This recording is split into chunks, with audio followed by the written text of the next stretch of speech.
Hello everyone, my name is Harry Fang. And before I start my speech, I would like you guys to watch a video first. So let's take a look.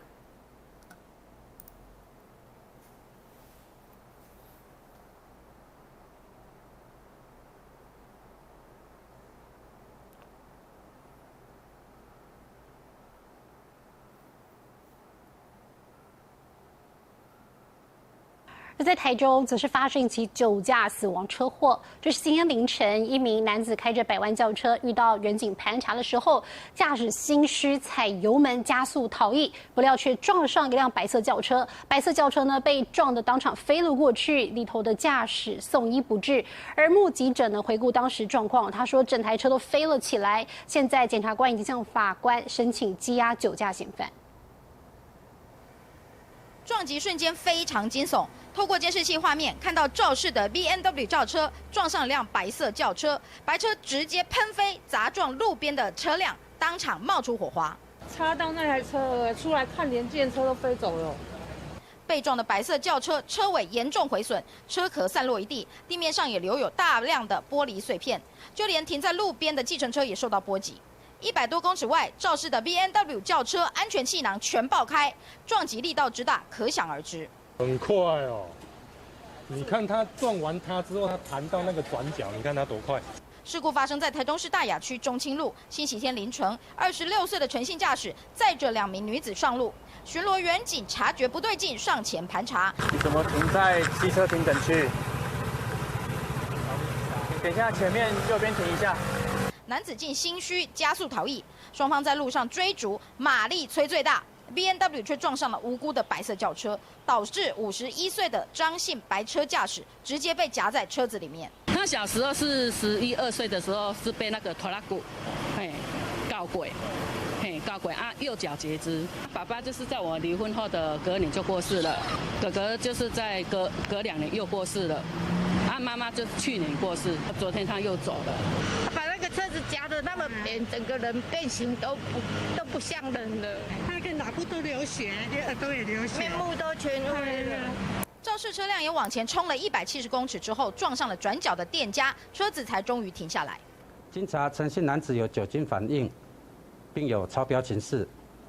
警方到场时，身穿黑色衣服的陈姓肇事男子还能自己走路。看到媒体记者在拍他，他用手遮住脸。无辜被他撞的白车驾驶送医急救，仍然不幸过世。肇事男子酒测值高达0.25，他26岁，能开名车。原来车子是母亲的名下，他自己是工程公司的小开。追撞3车，造成1死2伤，被依过失致死以及公共危险送办。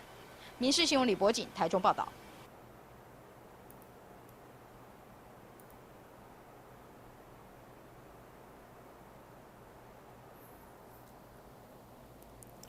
Magnificent, isn't it? This happened a few days ago in Taichung, where we live. The driver in the video was drunk, and we know that when a person is drunk, he or she loses his or her ability to control his or her 5 senses. He or she cannot see well, cannot smell well, cannot hear well. And we know that driving takes all 5 senses of yours to do. And when we know, we all know that we shouldn't drive our cars after we are drunk. But the driver in the video insisted, and well, you all know what happened. This is sad, really. People are killed because of this unconsidered choice of the drunk driver. Had he choose to taken on a taxi or asked his friends or family to drive for him, then the tragedy wouldn't happen. As we all know, there are laws for punishment of the drunken drivers, but it doesn't really help to prevent these tragedies from happening. And my topic is drunk driving punishments, and when will the tragedies end? Excuse me. So, let's get started. first, let's take a look at the statistic. This chart was made this year on February 27th, and this talks about the accidents caused by drunk driving and the death and casualties number. And when we look at the right corner, we can see that in total there are 149 deaths in the whole year of last year, and the casualty numbers are 44. Maybe that doesn't seem a lot to you, but in statistic that is a lot. Let us take a look at another chart. This was made in last year's May 8th. This shows the death and casualty numbers of the 2018. And when we look at the right corner, we see that there are 5,554 casualties caused by drunk driving. That is a lot. Let's look about next. A news for drunk driving, and it says that a soldier drunk drive and hit the lamp on the road and got himself killed. Sad for him. Another drunk driving accident. Yet another drunk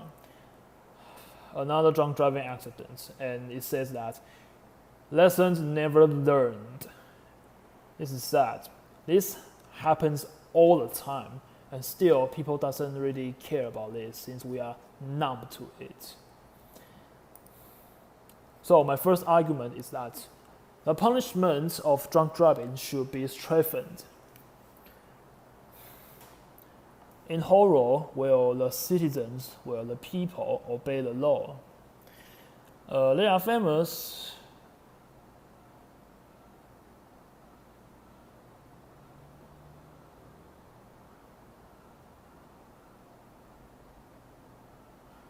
You see, when people are afraid of something or someone, they wouldn't do things to violate the thing or the someone. And I believe that when we strengthen our punishment for drunken driving, people wouldn't do drunken driving. They are afraid and scared to get penalty or get fined of it. Then they wouldn't drive after they are drunk. And there are famous examples in history that includes, in Chinese history and in Italian history. Like there was Shangyang who uses a log in a city, and he said that anyone who moves the log into another side of the city will get the prize. And when someone did that, he did give the prize. He showed that the government can fulfill their promises, and also their laws that they make are important and cannot be violated. Another example is famous Italian thinker Machiavelli, in Chinese 马基维利. He and his work are famous for about the law and the violence of the law. As we all know, they are all in Chinese 法家代表. They are representative of 法家, and 法家focus on laws and the power of the ruler of a city or a nation. And as I believe, we should strengthen our punishment of drunken driving to prevent this tragedy from happening, and even put an end to it. My another argument is that our punishment for drunken driving should change from what to what? From fining to penalty. The punishment for drunken driving now, the punishment now are fine and imprisonment. Fine means you have to pay for some money to the government, and imprisonment means that you have to go into jail or prison to stay there for a few times, a few days, weeks, or months. And what kind of rule does this apply to? When your breath alcohol content, that means you have to blow in the machine, is over and equal 0.15 for 0.15 for motorcycles, you will be fined for between 15,000 NT dollars to 90,000 NT dollars. Is that a lot? Well, it's a lot to me, but for some people it is not a lot. And breath alcohol, and for cars, when your breath alcohol content is over or equals to 0.15, you will be fined for between 30,000 NT dollars to 112,000 NT dollars. That is quite a lot. Well, for most of the people, but still there are some people who doesn't care about the findings. And if your breath alcohol content, or BRAC, is over or equals to 0.25, you will be fined for at most 200,000 NT dollars, and you will be imprisoned for at most for 2 years.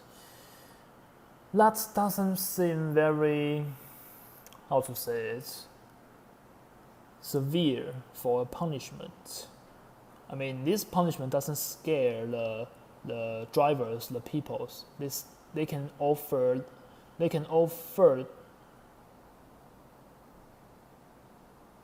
the fine and the imprisonment. It doesn't mean much to them. So I say we should change our punishment from fining to penalty. The punishments are not enough. We should change our punishment from fining to penalty. Penalties such as the famous one, death penalty, lifelong imprisonment, or some body torture punishment like whipping, or I can get another example, should be applied to the punishment for drunk driving. This list can really show the severeness of drunk driving, the punish of it. And the third and my final argument is that the standard breath alcohol content should get down to 0.0. As we know, like I said for a few minutes ago, the level of standard BRAC or SPRAC, the level of standard breath alcohol content or SPRAC for punishing drunk drivers are 0.15 and 0.25, and they are too high. It should get lower. And I say that it should get lowered to 0. This means that once the level is above 0, the drivers should be punished. And we all know that there are a kind of machine or device to test whether you are drunk or not. You can, the driver will breathe from their mouth, and the device can detect the breath alcohol content in the breath. This maybe it will take like a 1 or 2 bottle or can of beer to get to the level of 0.15, or more beer or more wine. I don't know. I'm not sure about this. But we should make the standard level of breath alcohol content to 0, so that it means that once you drink, no matter how many you drink, you make 1 cup, 1 big bottle of beer, then you should be sentenced as a drunk driver. And there should be 0 tolerance to drunk driving. They are my points. And let's talk about the opposing arguments. There are always 2 sides. One supports the arguments, and the other is the opposite. Some opposing argument may say that it is convenient for the drivers to drive for themselves after they are drunk. Drive and ride by themselves is convenient. This kind of thinking is exactly why tragedies happen. There's a typo. Tragedies happen. You should not drive after you drink wine, drink beer, or drink any kind of alcohol. The ability of thinking or seeing or hearing or feeling are lost or damaged by alcohol. So you cannot drive carefully or with reason.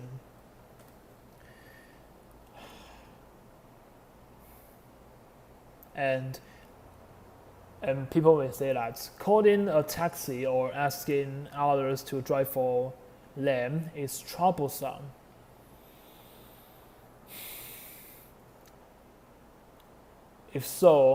If they think it's troublesome and they drive or ride by themselves, they should be responsible for the consequences.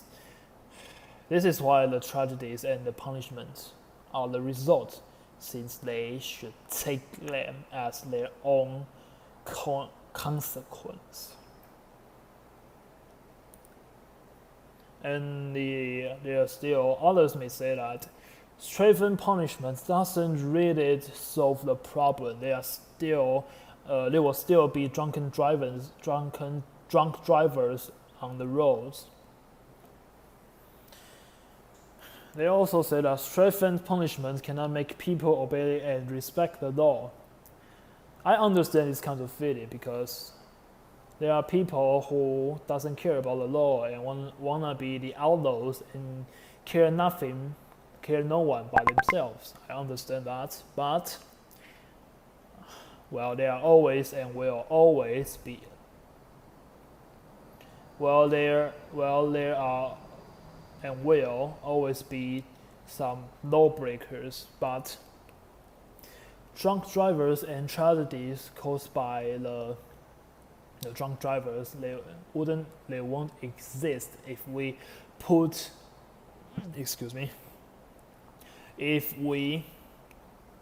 really do as my argument said. How do we strengthen our punishments or change our standard alcohol content? Then this kind of the citizens will be afraid of us, afraid of the law. Then they shall obey it, and there won't be any tragedies or drunk drivers in the future. Isn't that great? Don't people want to? What am I talking about? Next. The self-experience sharing time. I take myself for example. I have a experience. When I was like 10 years old, my father took me to a gathering of his colleagues in a restaurant. They eat, they laugh, they had fun, and they drink. They drank some beer. By some, I mean like 10 cans at most. And of course, my father did drink some beer. He had to. His colleague asked him to do, and I was there around him on the chair sitting next to him. I told him that, Daddy, you shouldn't drink. You you still need to drive me home and drive yourself home. But my father, he didn't listen to me, and still he drank, he drank a lot of beer, but we still go home. We still went home, and he drove. There was a crossroad when we were driving home. I believe it's the alcohol that do something to my father's brain. The light was turned red, and that means he should stop there. But he doesn't. He didn't stop there. He just keep on pushing he still keep on driving. He didn't stop, and there are almost one car and two scooters that almost crashed to us. And I hear the honk of the motorcycles and the other cars. They honk at us, my father and me. We could almost die because of this. And if my father didn't drink the beers, the alcohol, and take us home by taxi, this wouldn't happen. Luckily, my father and I, we didn't get hurt, and nobody gets hurt. I mean his colleagues, they still drink. They did drink, and they didn't get hurt or get crushed or die. And that's given me a very vivid example of near death to myself when I was only 10 years old, and I took this in mind, like never ever drive after I drink alcohol. Even that means I have to pay for the taxi money or ask for some favor from my friends. I still would do it. The safety of people's life, others or me, is more important than money. This was my experience of drunk driving of my father. So to sum up, we should make changes to the laws or the thinking of punishment for drunk driving. We should, the punishment should be strengthened so that there will be no law breakers in our country. And the punishment of drunk driving should be changed from fine to penalty. Money doesn't really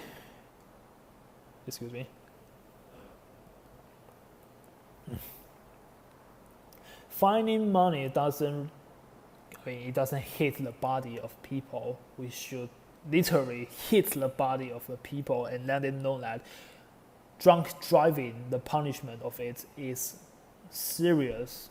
It's no joking. And the third one is the level of standard breath alcohol content should be lowered to 0. When it's to 0, it means that you cannot even drink. You have to drive soberly without any kind of alcohol content in your body. And these three will truly put an end to drunk driving. And these are my citation of my PowerPoint. This is the end of my speech, and I myself ask you guys to listen to me that never drive or ride after you take alcohol. This is the end of my speech, and thank you guys for listening. Goodbye.